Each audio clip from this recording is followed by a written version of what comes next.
ಇನ್ನು ನೋಡಿ, ನಾಗೇಂದ್ರ ಅವರು ರಾಜೀನಾಮೆ ಕೊಟ್ಟಿದ್ದಾರೆ ಎನ್ನುವ ವಿಚಾರಕ್ಕೆ ಸಂಬಂಧಪಟ್ಟಂತೆ ಕಾಂಗ್ರೆಸ್ನ ಅನೇಕ ನಾಯಕರು ಪ್ರತಿಕ್ರಿಯೆಯನ್ನ ಕೊಡ್ತಾ ಇದ್ದಾರೆ.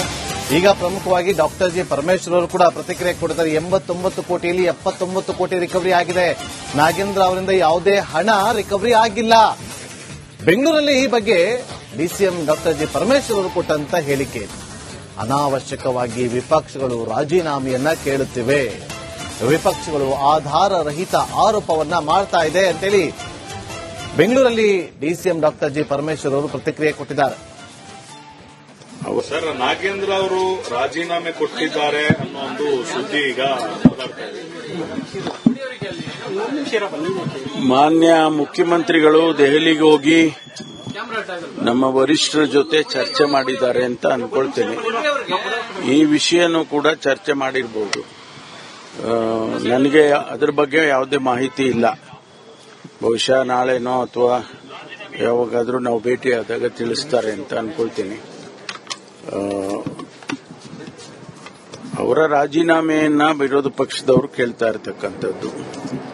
ನಾವು ಪದೇ ಪದೇ ಅವರಿಗೆ ಹೇಳಿದ್ದೇವೆ, ರಾಜೀನಾಮೆ ಕೊಡುವ ಅಗತ್ಯ ಇಲ್ಲ. ಅವರಿಗೆ ಸಿಬಿಐ ಆಗಲಿ ಅಥವಾ ಇಡಿ ಆಗಲಿ ಅವರ ಚಾರ್ಜ್ ಶೀಟ್ಗಳಲ್ಲಿ ಇವರ ಹೆಸರುಗಳು ಇಲ್ಲ. ಜೊತೆಗೆ ಅವರಿಂದ ಯಾವುದು ಹಣನೂ ಕೂಡ ಅವರು ರಿಕವರಿ ಮಾಡಲಿಲ್ಲ. 84 ಕೋಟಿನಲ್ಲಿ 79 ಕೋಟಿಯನ್ನ ರಿಕವರಿ ಮಾಡಿದ್ದಾರೆ. ತನಿಖಾ ಸಂಸ್ಥೆಗಳು ರಿಕವರಿ ಮಾಡಿದ್ದಾರೆ.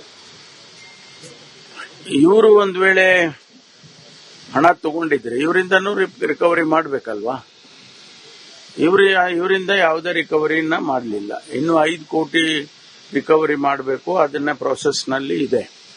ಹಾಗಾಗಿ ಅವರನ್ನ ಅನವಶ್ಯಕವಾಗಿ ವಿರೋಧ ಪಕ್ಷದವರು ರಾಜೀನಾಮೆಗೆ ಒತ್ತಾಯ ಮಾಡ್ತಿದ್ದಾರೆ ಅಂತ ಹೇಳಿ ನಮ್ಮ ಅಭಿಪ್ರಾಯಗಳು.